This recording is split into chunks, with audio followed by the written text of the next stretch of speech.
Welcome to యోగ సూత్ర.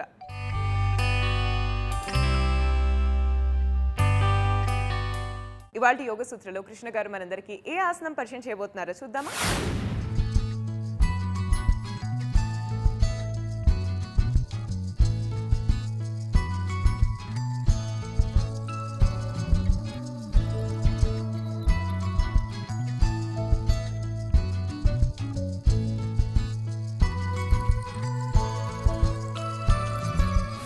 నమస్తే.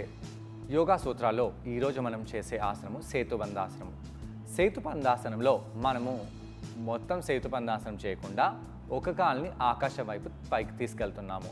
అందుకే దీన్ని ఏక ఊర్ధ్వపాద సేతుబంధాసనం అని మనము అనుకోవచ్చు. ఈ యొక్క ఆసనాన్ని మనము ఈ చెక్క ముక్క సహాయంతో చేయబోతున్నాము. ఈ చెక్క ముక్కని ఏ విధంగా మనము ఉపయోగించి ఈ ఆసనం చేయగలుగుతామో దానిపై చర్చిస్తూ దీంతో వచ్చే ప్రభావాలని పై కూడా చర్చించుదాము. ముందుగా వార్మప్ చేయాలి. ఈ యొక్క ఆసనము వీపుపై పడుకునే ఆసనము, సుప్త ఆసనము కాబట్టి మనము ఆ యొక్క పాస్చర్లో వెళ్ళిపోదాము. బ్లాక్ని పక్కకు పెట్టేసి నెమ్మదిగా మనము వీపుపై పడుకోవాలి. వీపుపై పడుకున్నప్పుడు ఈ విధంగా హస్తాలని పొట్టపై పెట్టేసి కళ్ళని కొద్దిగా మూసుకొని మనము కొంత సమయం పాటు ఇక్కడ రిలాక్స్ అయిపోవాలి. శ్వాస తీసుకుంటూ శ్వాసని వదిలేస్తూ ఇక్కడ మనము కొంత సమయం పాటు ఉంటే చాలా మంచిది. దీంతో ఏమవుతుంది? దీంతో వీపులో ఉండే కండరాలు రిలాక్స్గా అయిపోతాయి. కొంతమందికి ఇలా పడుకున్నప్పుడు కూడా ఈ చేతులు ఇలా కిందికి వెళ్ళిపోతుంటాయి. అంటే ఇక్కడ ఆర్చ్ అనేది ఉంది. అలా ఆర్చ్ రాకుండా ఉండాలి కాబట్టి ఈ విధంగా మోకాలని మనము ఫోల్డ్ చేసి పెట్టాలి. ఇలా మోకాలని ఫోల్డ్ చేసి పెట్టినప్పుడు ఈ వీపు కింద ఉండే ఆర్చ్ అనేది తగ్గిపోతుంది. కాబట్టి దానిపై మీరు మీ యొక్క ఫోకస్ని పెట్టి ఇక్కడ కళ్ళు మూసుకొని అదే విధంగా ఉండండి. శ్వాస తీసుకుంటూ శ్వాసని వదిలేస్తూ ఇక్కడ కొంత సమయం పాటు మనము ఉండాలి.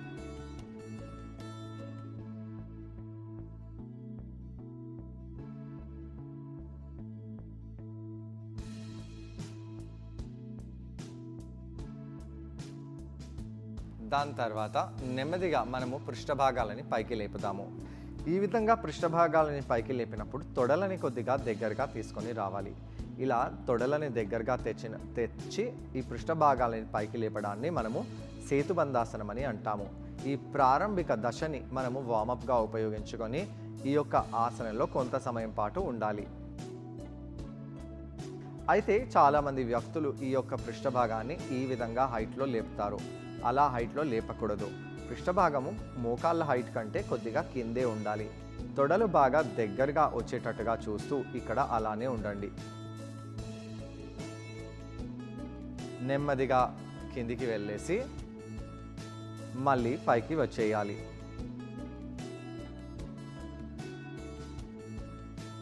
శ్వాస తీసుకుంటూ శ్వాసని వదిలేస్తూ కొంత సమయం పాటు ఇక్కడ అలానే ఉండాలి.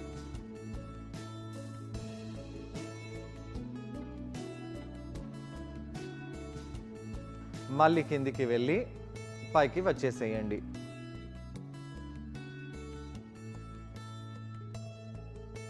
దీని తర్వాత నెమ్మదిగా ఈ యొక్క చక్కముకని ఈ హైట్లో తీసుకెళ్ళి ఈ విధంగా నడుము కింద పెట్టాలి. నడుము కింద ఎక్కడ పెట్టాలి అనేది అందరికంటే పెద్ద సందేహము. మీరు ఇలా చక్కముకని ఈ వీపు కింద నడుము కింది భాగంలో ఆర్చ్ ఉండే దగ్గర పెట్టినట్టు అయితే మీ పృష్ఠ భాగాలు ఇక్కడ కిందికి వెళ్ళిపోతున్నాయి. ఇక్కడ ఆర్చ్ అనేది ఇంకా ఎక్కువ అవుతుంది. ఇలా చేసినట్టు అయితే మీకు ఈ యొక్క ఆసనము చాలా హానిని కలిగిస్తుంది. ఏ విధంగా? ఆ నడుముకి ఈ చక్కముక్క బాగా ప్రెషర్ చేసి ఆ వంపుని ఎక్కువగా చేసి నడుము నొప్పిని ఎక్కువ చేస్తుంది. అలానే ఈ యొక్క చక్కముక్కని మనము మరి ఇక్కడ పెట్టేసామనుకోండి, ఏమవుతుంది? ఇలా మన నడుము కిందికి జారిపోతుంది. కాబట్టి ఇది కూడా కరెక్ట్ ప్లేస్ కాదండి. మరి ఎక్కడ పెట్టాలి? మన నడుము కింది భాగంలో ఇక్కడ సేక్రం అనేది ఉంటుంది. ఈ సేక్రం అంటే ఇక్కడ ఉన్న ఎముకలు ఫ్యూజ్ అయిపోయి ఈ విధంగా త్రికోణాకారంలో ఉండే లేదా డైమండ్ షేప్లో ఉండే ఎముకగా ఫామ్ అయిపోతాయి. ఆ ఎముకలు కదలవు. అలాంటి ఈ కింది భాగంలో మనము ఈ చెక్క ముక్కని పెట్టాలి. ఒకవేళ అక్కడ పెట్టకుండా కొంచెం పైకి కొంచెం కింద పెట్టినా కూడా ఈ యొక్క ఆసనం మనకు ఏ విధంగా ఉపయోగం అనేది కలిగించదు, హానినే కలిగిస్తుంది. కాబట్టి ఆ యొక్క స్థలంలో మీరు ఈ చక్కముక్కని పెట్టండి. అలా పెట్టి మనము పొట్ట కండరాలని బిగిస్తూ ఇక్కడ కొంత సమయం పాటు ఉండవచ్చు. దీని తర్వాత ఒక కాలుని మనం పైకి లేపుదాము. ఆ యొక్క కాలుని ఈ విధంగా ముందు వైపు చేసి ఇక్కడ ఉండండి. ఏక ఊర్ధ్వపాద సేతుబంధాసనం. ఇక్కడ కాలుని మనం సూటిగా చేసాం కాబట్టి దీన్ని కూడా ఏక ఊర్ధ్వపద సేతుబంధాసనం అని అనవచ్చు. చాలామంది వ్యక్తులు ఈ యొక్క పాదాన్ని ఆకాశం వైపు తీసుకెళ్తూ ఉంటారు. అలా తీసుకెళ్లే ఆసనం కూడా ఉంది, అది కూడా చేద్దాము. అయితే ఇది ప్రారంభిక దశ. ఈ ప్రారంభిక దశలో మనము కాలుని ఇలా పాయింట్ చేస్తూ ఉండాలి. దాని తర్వాత కిందికి వచ్చి కాలుని కింద పెట్టేయండి. కాళ్ళని సూటిగా చేసి కావాలంటే ఈ విధంగా అని మళ్ళీ ముందుకు అంటూ ఉండాలి. ఇలా కాళ్ళని యాంకిల్ని ముఖ్యంగా మనము ముందుకి వెనకాలకి చేయాలి. అలా ముందుకి వెనకాలకి చేయకుండా మీరు ఈ విధంగా అలసిపోయినట్టుగా కాలుని పెడితే ఈ యొక్క కాలుపై ఈ యొక్క ఆసనం అస్సలు ప్రభావం చూపించదు. ఈ ఎడమ కాలు కూడా ఇక్కడ చాలా యాక్టివ్గా ఉందన్నమాట. ఎడమ తొడని స్ట్రైట్గా పెట్టేసి మళ్ళీ కుడి కాలుని ఈ విధంగా పైకి చేయండి. కాళ్ళ వేళ్ళని ముందు వైపు చేస్తూ ఇక్కడ అలానే ఉండాలి. శ్వాస తీసుకుంటూ శ్వాస వదిలేస్తూ ఇక్కడ కొంత సమయం పాటు అలానే ఉందాము. ఉండి కిందికి వచ్చేయండి. శ్వాస తీసుకుంటూ వదిలేస్తూ దాని తర్వాత మళ్ళీ కుడి కాలుని పైకి చేయండి. ఇక్కడ ఇలా ఉన్నప్పుడు ఈ యొక్క కుడి కాలులో ఉండే అన్ని కండరాలపై బాగా ప్రభావం పడి ఈ కుడి తొడపై ఇక్కడ ప్రభావం బాగా పడుతుంది. గడ్డాన్ని ఇలా ఛాతికి దగ్గరగా తెచ్చేసి ఆ కాలు వైపు కూడా చూడవచ్చు. దాని తర్వాత నెమ్మదిగా కాలుని కింద పెట్టేసేయండి. ఇప్పుడు రెండో కాలుని పైకి చేద్దాము. కుడి పాదాన్ని కింద ప్రెస్ చేస్తూ ఎడమ కాలుని సూటిగా చేయండి. చేసి కాళ్ళని ఈ విధంగా లేజీగా పెట్టకుండా కాళ్ళ వేళ్ళని ఈ విధంగా పాయింట్ చేసి పెట్టండి. కుడి తొడ ఎడమ తొడని చాలా దగ్గరగా తెచ్చేసి ఇలా చేసి ఈ యొక్క కాలుని కూడా ఎంగేజ్ చేస్తూ ఇక్కడ ఆసనంలో ఉండాలి. శ్వాస తీసుకుంటూ శ్వాసని వదిలేస్తూ ఆసనము మన తొడ కండరాలపై ఏ విధంగా ప్రభావం చూపిస్తుందో గమనిస్తూ నెమ్మదిగా పాదాన్ని కింద పెట్టేసేయండి. ఇక్కడ శ్వాస తీసుకుంటూ శ్వాస వదిలేస్తూ కొంత సమయం పాటు రిలాక్స్ అయిపోయి మళ్ళీ ఆ పాదాన్ని పైకి తీసుకెళ్దాము.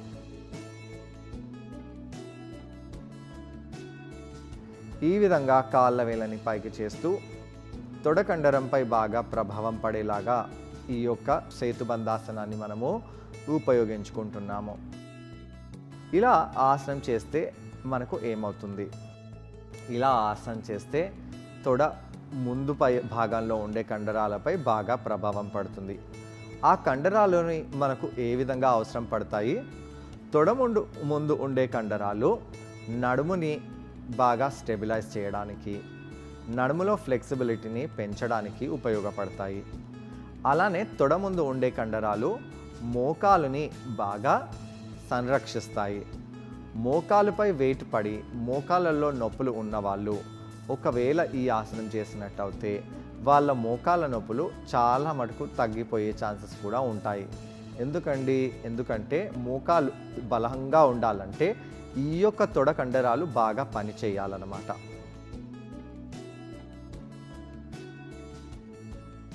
అయితే ఈ యొక్క ఆసనము ముఖ్యంగా తొడ ముందు భాగంపై పనిచేస్తుంది, తొడ కింది భాగంపై తక్కువగా పనిచేస్తుంది. ఎప్పుడు పనిచేస్తుంది అంటే ఇలా కాళ్ళ వేలని పైకి చేసి ఆ కండరాన్ని కంప్లీట్గా స్క్వీజ్ చేయాలి, అప్పుడు బాగా పనిచేస్తుంది. దాని తర్వాత కాళ్ళని కింద పెట్టేసేయండి. ఈ విధంగా మీరు ఈ యొక్క ఆసనాన్ని రెండు వైపులా ఒక్కొక్కసారి కాకుండా కొన్నిసార్లు చేస్తూ ఉండాలి. అదే కండరంపై ప్రభావం బాగా పడాలంటే మీరు 3-4 సార్లు కుడివైపు చేయండి, కుడివైపే చేస్తూ ఉండండి. దాని తర్వాత కుడి పాదాన్ని కింద పెట్టేసి ఎడమ కాలుని పైకి లేపుతూ ఎడమ వైపు చేయండి. ఈ విధంగా ఆసనం చేసినట్టయితే మన తొడ కండరాలపై ప్రభావం బాగా పడుతుంది. ఈ విధంగా ఉండి దాని తర్వాత మనము పృష్ఠభాగాలని పైకి లేపేసి ఈ చెక్క ముక్కని బయటికి పెట్టి నడుముని కింద పెట్టేద్దాము. ఇక్కడ శ్వాస తీసుకుంటూ వదిలేస్తూ ఇక్కడ మనం కొంత సమయం పాటు ఉన్న తర్వాత కావాలంటే ఈ యొక్క మోకాలని ఈ విధంగా దగ్గరగా తెచ్చుకొని కౌంటర్ ఆసనాన్ని చేసుకోవచ్చు. ఇలా కౌంటర్ ఆసనం చేయడం వలన మన నడుము కింది భాగంలో ఉండే కండరాలపై బాగా ప్రెషర్ పడి ఆ యొక్క కండరాలు బాగా రిలాక్స్ అయిపోతాయి.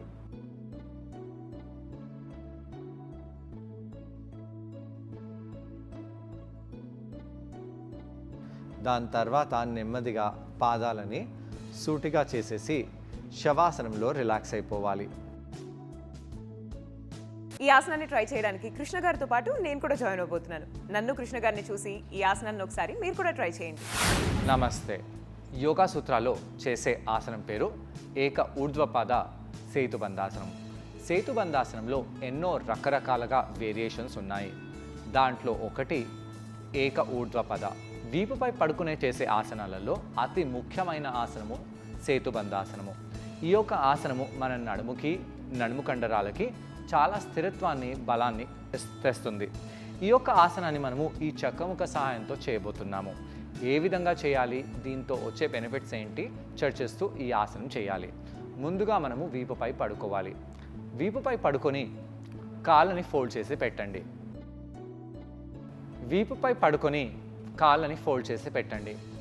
ఇక్కడ కాళ్ళ వేళ్ళని పైకి లేపి బాల్ ఆఫ్ ద ఫీట్ని ఇంకా మడమలని బాగా కింద ప్రెస్ చేస్తూ ఉండండి.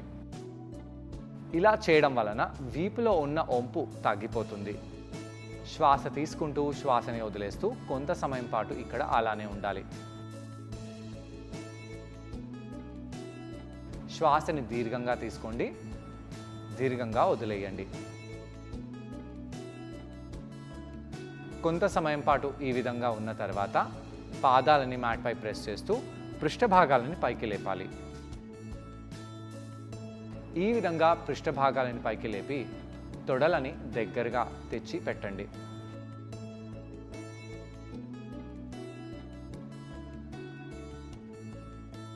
ఇలా తొడలని చాలా దగ్గరగా తీసుకొని రావడం వలన మన తొడ కండరాలపై చాలా ప్రభావం పడుతుంది.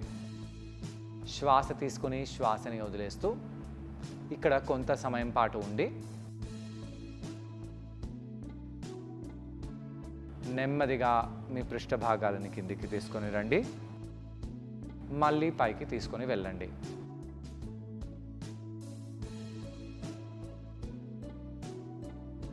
ఇలా కొన్నిసార్లు పృష్ఠభాగాలు కిందికి పైకి, కిందికి పైకి చేయాలి. దీని తర్వాత మీ పృష్ఠభాగాలను పైకి తీసుకెళ్ళి ఈ యొక్క చెక్కముకని మీడియం హైట్లో, ఈ యొక్క హైట్లో తీసుకెళ్ళి ఆ నడుముల కింద పెట్టాలి. ఈ యొక్క నడుము కింద ఈ చెక్కముకని ఎక్కడ పెడుతున్నాము అనేది చాలా చాలా ముఖ్యమైన విషయం. కొద్దిగా పైకి పెడితే మనం నడుములో ఉన్న పెయిన్ ఎక్కువగా అవ్వచ్చు. అలానే ఈ యొక్క బ్లాక్ని చాలా కింద పెడితే ఆ యొక్క పెయిన్ ఎక్కువ అవ్వచ్చు. సేక్రమ్ బోన్ దగ్గర ఈ యొక్క బ్లాక్ని పెట్టాలి. నడుము వెన్నుముక్కలో 33 ఎముకలు ఉన్నాయి. ఆ కింది భాగంలో కొన్ని ఎముకలు అటాచ్ అయిపోయి ఇలా డైమండ్ షేప్లో ఫామ్ అవుతాయి. ఆ డైమండ్ షేప్ని మనము సేక్రమ్ అని అంటారు. ఆ సేక్రమ్ కింద ఈ యొక్క బ్లాక్ని పెడితే చాలా ఉత్తమం.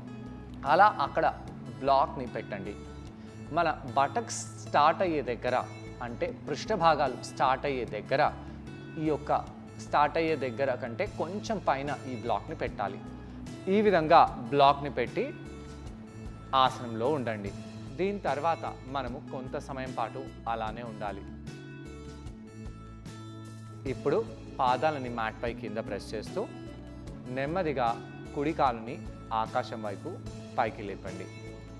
అయితే కాలుని మరీ మొత్తం పైకి లేపకుండా ఎడమకాలు కుడికాలు ఒకటే హైట్లో ఉండేలాగా చూడాలి. అలా చూస్తూ మోకాలని దగ్గరగా తెచ్చేసి ఆ కాళ్ళ వేళ్ళని ముందు వైపు స్ట్రెచ్ చేసి పెట్టాలి. అన్ని వేలని స్ట్రెచ్ చేసి అన్ని వేలని దగ్గరగా తెచ్చేసి పెట్టండి. అలా పెట్టడం వలన మీ కుడి తొడలో ప్రభావం తెలుస్తుంది. కుడి తొడ కండరాలని స్క్వీజ్ చేయండి, ఇంకా గట్టిగా స్క్వీజ్ చేయండి, ఇంకా గట్టిగా స్క్వీజ్ చేయండి. అలా స్క్వీజ్ చేస్తూ ఇక్కడ అలానే ఉండాలి. శ్వాస తీసుకుంటూ వదిలేస్తూ ఆ తొడ కండరాలని స్క్వీజ్ చేస్తూ కిందకి వచ్చేసేయండి.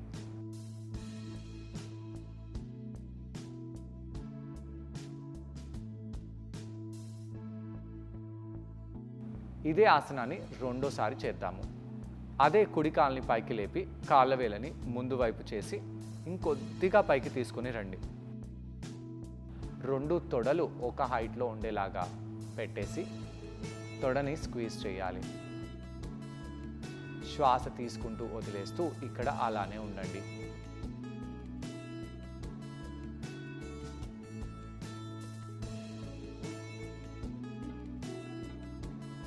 నెమ్మదిగా పాదాన్ని కింద పెట్టేసేయండి.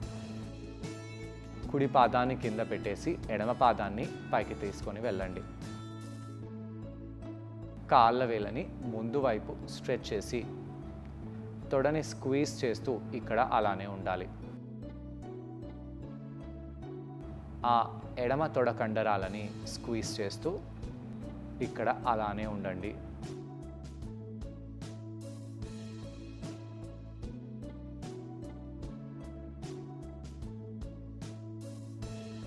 కొంత సమయం పాటు ఇక్కడ అలానే ఉండి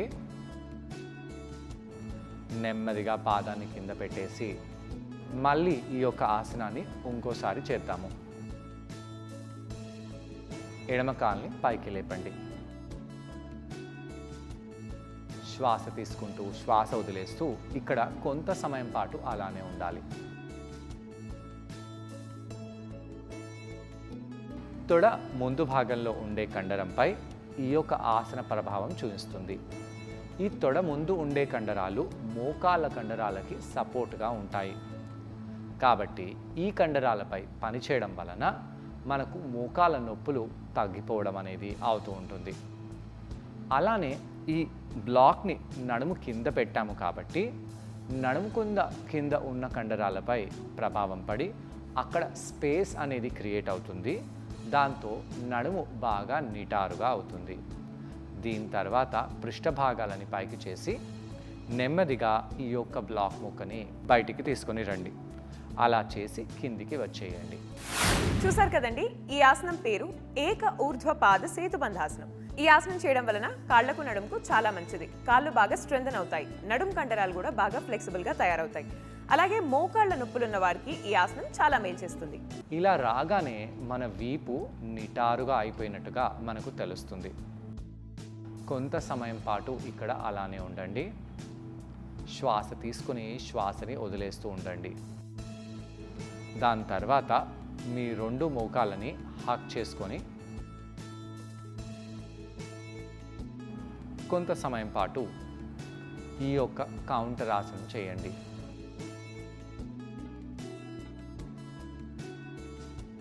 ఈ అపానాసనాన్ని కౌంటర్ ఆసనంగా మనము ఉపయోగిస్తున్నాము.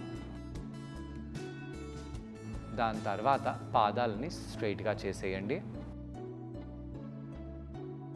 దూరంగా చేసేయండి. శవాసనంలో వెళ్ళి రిలాక్స్ అయిపోవాలి. ఇలా కౌంటర్ చేయడం వలన కాళ్ళు నడుం భాగంలోని కండరాలన్నీ బాగా స్ట్రెచ్ రిలాక్స్ అయిపోతాయి.